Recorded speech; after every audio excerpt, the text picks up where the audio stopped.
Kimdir qo'lida millionlari bo'ladi, ammo doim faqir. Nima uchun faqir u?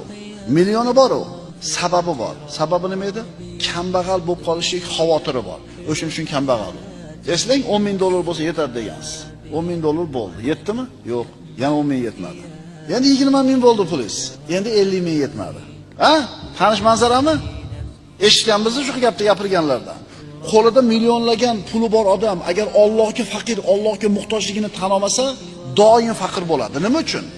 O'shuncha yetmay turaveradi-da.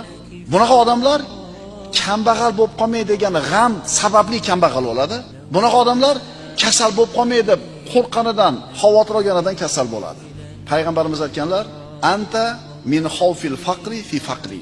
Sen kambag'al bo'lib qolish qo'rquvi sababli kambag'alsan. Kambag'al bo'lib qolishning qo'rquvi bormi senda? Demak sen kambag'al bo'laverasan.